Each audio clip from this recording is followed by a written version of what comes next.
На границе между Техасом и Нью-Мексико, в пыльном городке с 3 светофорами и одной закусочной, Джексон возвращался домой после очередной смены. Работал он в старом автосервисе, где инструменты скрипели громче клиентов, а система оплаты казалась шуткой, в которую никто не смеялся.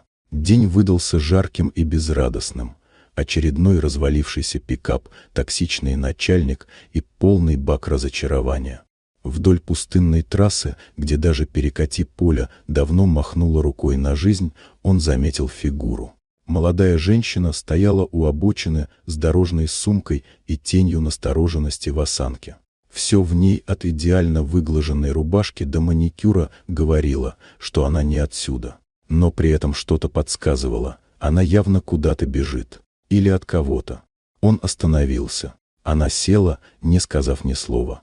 Машина глотала мили, а пейзаж за окнами почти не менялся. Красная пыль, засохшие кусты, одинокие столбы. Джексон краем глаза наблюдал за ней. Ни тревоги, ни страха, только усталость в лице, будто она несет не рюкзак, а целую жизнь на плечах.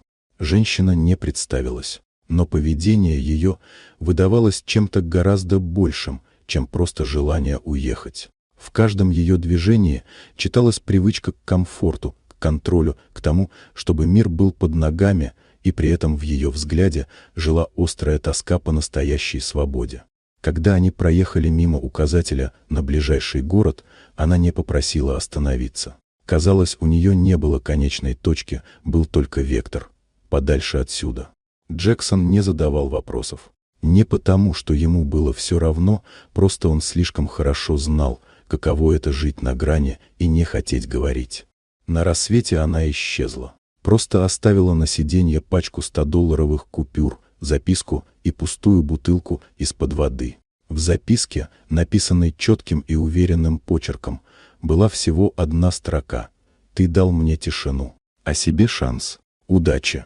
Через 2 дня в новостях по радио сообщили о пропаже молодой наследницы строительной империи с восточного побережья. Исчезла во время деловой поездки в Лас-Вегас. С собой, по слухам, вывезла крупную сумму наличными и документы на собственную долю в семейной корпорации. Джексон молча выключил радио и продолжил менять масло в очередной машине. Спустя неделю на почту автосервиса пришел конверт без обратного адреса. Внутри ключи от квартиры в Остине и нотариально оформленная доверенность на старый, но добротный гараж с оборудованием. Все было на его имя. Теперь он больше не чинил чужое. Он начал строить свое. Вот такая удивительная история. Дорогие друзья, если вам понравилось видео, поставьте лайк, а также подписывайтесь на канал, впереди еще много интересного.